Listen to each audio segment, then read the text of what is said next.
नीलांजन समाभासं रविपुत्रं यमाग्रजं छायामार्तसंभुतं तं नमामि शनिश्चरम्। जय माता की मित्रों, मैं पंडित विनय कुमार शर्मा आपका अपने चैनल पर सभी का स्वागत करता हूं। शनि का इन 6 राशियों का देंगे आयु व स्वास्थ्य सन 2020 व 21 इस जानकारी को समझते हैं। इन 6 राशियों वालों के लिए यदि देखा जाए तो आप इस तरीके से समझते हैं कि शनि क्या है। शनि हमारे एक कर्म प्रधान भी कहा गया है। शनि को हम न्याय का कारक भी मानते हैं। शनि अध्यात्म को दर्शाता है, सत्यता, दुख व अभाव को भी दिखाता है। वैराग्य को दर्शाता है, उसका मौलिक अधिकार है न्याय। यदि हमारे देखा जाए तो शनिदेव सेवक कर्मचारियों को भी दिखाता है। तर्क, अनुशासन, महत्वाकांक्षी, नेतृत्व क्षमता, आलसी प्रवृत्ति, धीमा बोलना का कारक भी है। जुझारू, क्रमबद्ध, दृढ़ संकल्प, गंभीर, एकाकी, प्रशासन, राजनीतिज्ञ, न्याय व्यवस्था को दिखाना, समाज में सेवा करना, रक्षा सेवक, वैज्ञानिक, रिसर्च आदि का कारक भी है शनि। अब यहाँ शनि यदि देखा जाए तो अपने में अगर 19 वर्ष की महादशा होती है, 30 वर्ष के तत्पश्चात ही अपनी राशि में ये आते हैं और यहाँ 7.5 वर्ष की मतलब कि शनि की 7.5 ही है और उसके बाद 2.5 वर्ष का गोचर है और ये मार्गी और वक्री जो है 3 बार होते हैं। और शनि यदि देखा जाए तो तेल, गैस, पेट्रोल, डीजल, लोहा, स्टील, कोयला, चमड़ा, लोहा आदि का कारक भी है और साथ में पुल निर्माण का कारक, ट्रांसपोर्ट का कारक और इस तरीके से ये व्यापार कराता है। और यही रॉ मटेरियल, यही देखा जाए तो ट्रांसपोर्ट का है कारक ये। और यहीं यदि देखा जाए तो शनिदेव वकालत, जज, मैकेनिकल इंजीनियरिंग, केमिकल इंजीनियरिंग और ऑटोमोबाइल इंजीनियरिंग और रेलवे डिपार्टमेंट में जाना, रेलवे आदि के जितने भी ये कार्य हैं तो इस तरीके से इसका काम है। चाहे वो डब्बा निर्माण है, इंजन निर्माण है, इस तरीके से पुल निर्माण हो गया। और यहीं यदि देखा जाए तो शनि जहाँ रोग दे रहा है पैरों में, टांगों में दर्द, कैंसर आदि, लंबी आयु का कारक भी है, दीर्घ आयु का कारक है, स्वस्थ कार्य का कारक है शनिदेव यदि देखा जाए तो। अब यहाँ शनि को अगर हम मानते हैं, यदि इसका प्रभाव मानते हैं, ये एक अच्छा कटुनीतिज्ञ बनाता है, एक अच्छा समाज सेवा में नाम करवाता है, ये आकर्षक व्यक्तित्व वाला बनता है ऐसा व्यक्ति। शनि यदि देखा जाए तो खास तौर से उच्च शिक्षा को जरूर प्रदर्शित करता है और इस तरीके से शनि का बहुत महत्व बताया भी गया है। और स्वस्थ रहना शनि के हाथ में, क्योंकि स्वस्थ जीवन यदि अपनी राशि में आना, अब इस तरीके से समझेंगे, अपने मूल त्रिकोण राशि में आना, उच्च का होना, सर्वक्षेत्री होना, इस तरीके से, या अष्टम भाव का इसको दोष नहीं लगता, अन्य ग्रहों का अपने कारक भाव नाश की स्थिति में दोष लगता है। जिस प्रकार से बृहस्पति द्वितीय पंचम भाव का कारक नवम भाव का कारक बनता तो, या सूर्य नवम भाव का कारक बनता है तो मतलब कारक भावनाश की स्थिति, या मंगल तृतीय बैठता है, भाइयों का कारक बनता है, सप्तम भाव में शुक्र बैठता है तो कारक भावनाश की स्थिति बनती है, चतुर्थ भाव में चंद्रमा की। लेकिन शनि को अष्टम भाव का कारक माना गया और अष्टमेश का दोष नहीं लगता। धन, पुत्र, शरीर का कारक गुरु को यदि, अब यह देखिए मकर राशि में ये गोचर है, नीच भंग हो गया, शनि ने अपना बल दे दिया, उसके निश्चित्व को समाप्त कर दिया, नीच भंग हो गया। और यहाँ धन, पुत्र, शरीर के कारक गुरु को यदि लग्न के स्वामी से युति दृष्टि द्वारा संबंध हो तो जो व्यक्ति दीर्घायु होता है। यहाँ शनि यदि देखा जाए मकर राशि में शनि के साथ बैठने से वह व्यक्ति दीर्घायु हो रहा है। अब यहीं देखा जाए तो शनि इस प्रकार के सिद्धांत को प्रदर्शित करता है कि किसी भी भाव के स्वामी को यदि उस भाव के कारक से संयोग तथा उक्त भाव की वृद्धि हो तो ऐसे सिद्धांत के अनुसार शरीर के लग्नेश की शरीर कारक गुरु से युति हो, जैसे मकर राशि में चल रही है, और यहाँ शरीर की वृद्धि और आयु दीर्घायु होती है। आयु का कारक शनि 8वें भाव के स्वामी द्वारा दृष्ट हो, उसके साथ युति हो, जिस प्रकार से यहाँ समझिए कि शनि बृहस्पति के साथ है। धनु राशि में इस तरीके से समझ लीजिए आप, तो वह व्यक्ति दीर्घायु होगा। अब शनि और अष्टमेश दोनों आयु को डिनोट करते हैं, एकत्र आयु को बढ़ाते हैं, बलवान करते हैं। इस तरीके से शनि 8वें भाव में दीर्घायु बनाता है। 8वें भाव के स्वामी लग्न में केतु के साथ व्यक्ति थोड़ी आयु होती है। अब वृषभ राशि में राहु का वृश्चिक राशि में केतु का आना, तो यहाँ अब इस तरीके से ये आप समझेंगे। अब यदि देखा जाए नैसर्गिक पापी स्थिति आयु को घटाती है, परंतु शनि इस नियम का अपवाद है। शनि के संबंध में हमारा विचार है कि शनि भी अष्टम भाव में हो, अपनी राशि में हो, अपनी उच्च राशि में हो, अपनी मित्र राशि में हो, दीर्घायु बनाता है।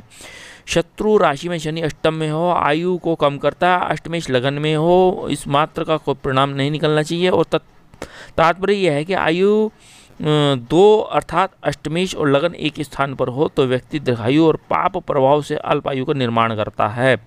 और इस तरीके से केतु अष्टमेश तथा लगन पर यदि युति हो, जिस प्रकार से आप यहाँ समझना है कि आपके क्रूर ग्रह के नाते आयु को यह कम करता है, तो गुरु अष्टमेश के साथ लगन में हो, जिस प्रकार से मकर राशि में शनि गुरु में होगा तो वह व्यक्ति को आयु को बढ़ाएगा।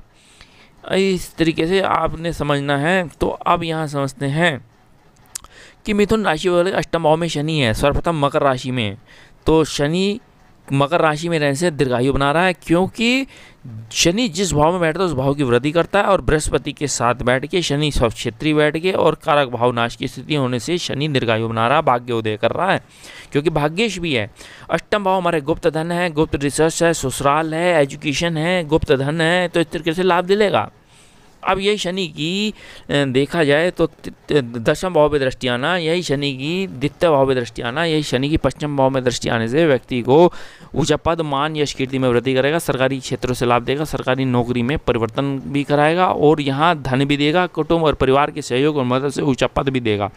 यही शिक्षा को उत्तम करेगा, संतान सुख होगा, यही लव रोमांस में सफलताएं प्राप्त होती हुई दिख रही हैं। तो इस तरीके से शनि का अष्टम भाव में बृहस्पति के साथ बैठ जाना और लग्नेश बुध पे शनि की दृष्टि आ जाना तो बहुत योग कारक हो गया। अब सिंह राशि वालों के लिए कैसा रहेगा ये समझते हैं, क्योंकि सिंह राशि वालों के छठे भाव में शनि रहता है, ये भी मारक भाव है। शनि की जहाँ तृतीय दृष्टि, मतलब कि मेरा कहने का अष्टम भाव पे आना और फिर 12वें भाव पे, फिर तृतीय भाव पे शनि की दृष्टि आ जाना, क्योंकि कारक भावनाश की स्थिति हो जाना, जिस प्रकार से या शनि उस दृष्टि से यदि देखा जाए तो तुला राशि में आएंगे उस दृष्टि से, तो यहाँ दीर्घायु बनाएंगे, मित्रों का सहयोग मिलेगा, मित्रों की मदद मिलेगी, भाइयों का सहयोग मिलेगा, भाग्य उदय होगा, पराक्रम साहस में वृद्धि होगी, इंपोर्ट एक्सपोर्ट होगी, विदेशों में पढ़ने जाएंगे, यहीं गुप्त धन मिलेगा, यहीं शत्रुओं को पराजित करेंगे, यहीं शत्रुओं पर आप विजय होते हुए दिख रहे हैं। नौकरी में परिवर्तन, ऊंचा पद, मान, यश, कीर्ति से लाभ होता हुआ दिख रहा है।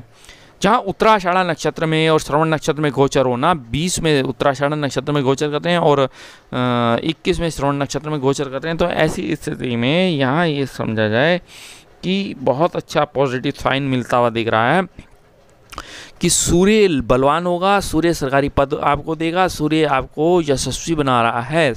और यहीं ये देखा जाए तो श्रवण नक्षत्र में गोचर करते ही 12वें व्यय खर्चे तो रहेंगे, लेकिन पति और पत्नी के संबंध अच्छे और को विदेशों से लाभ होता हुआ दिख रहा है। तो यहीं तुला राशि वालों के लिए कैसा रहता है ये समझते हैं, क्योंकि यहाँ शनि का शश नामक राजयोग बनना, यही शनि का चतुर्थ भाव में बैठना गुरु के साथ, यही माता का दीर्घायु बनना, स्वयं का दीर्घायु बनना, यही उच्च शिक्षा को प्राप्त करना, ऊंचा पद प्राप्त करना, वही लगन पे शनि की जब उच्च दृष्टि आ जाएगी वह व्यक्ति दीर्घायु हो जाएगा। दीर्घायु से मतलब कहने का भाव ऊंचा पद, मान, यश, कीर्ति में वृद्धि होगी और लाभ होगा, प्रॉफिट होगा, शिक्षा उत्तम होगी, संतान सुख होगा, दाम्पत्य जीवन अच्छा होगा और हर प्रकार के सहयोग, पिता का सहयोग, पिता से लाभ मिलेगा, क्योंकि नवम भाव को स्वामी बुध है, वहाँ शनि की दृष्टि आने से काफ़ी कुछ राइज करते हुए और जहाँ बृहस्पति के यहाँ रहने से आपको काफ़ी कुछ लाभ देता हुआ दिख रहा है। यह लाभ आपको काफ़ी अच्छा राइज कराएगा, क्योंकि यहाँ पर यदि देखा जाए तो बहुत कुछ स्थितियों को मजबूत करता हुआ दिख रहा है। और यहाँ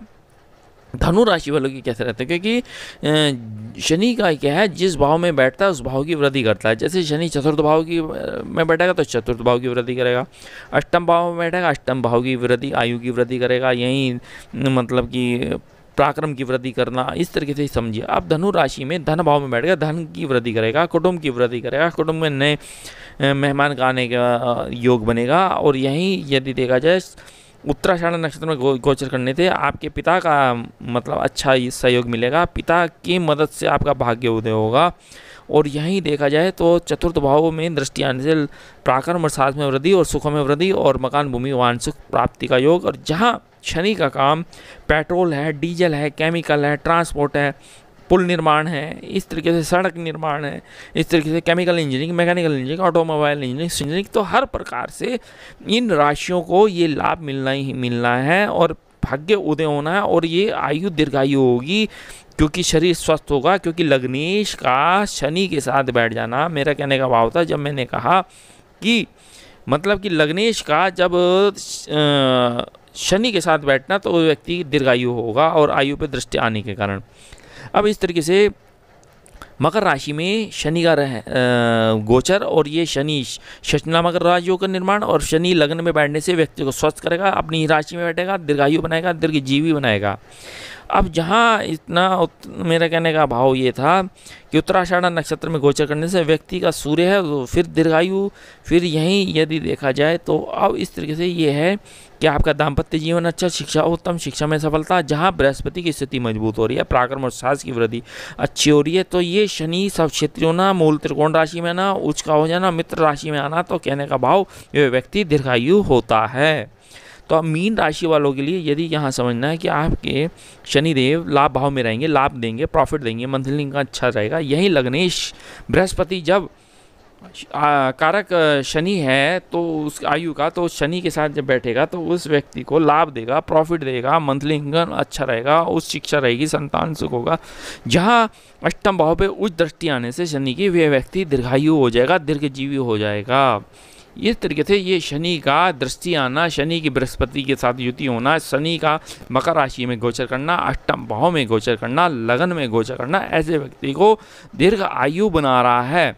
तो यहाँ आपने दशरथ शनि स्तोत्र का पाठ करना है, ओम शम शनिश्चराय नमः का जाप करना है और यहीं ओम प्रांप्री प्रोत्साह शनिश्चराय नमः का जाप ज़्यादा से ज़्यादा करना है। अतः इस प्रकार से मेरे चैनल को लाइक करें, सब्सक्राइब करें, शेयर करें। धन्यवाद।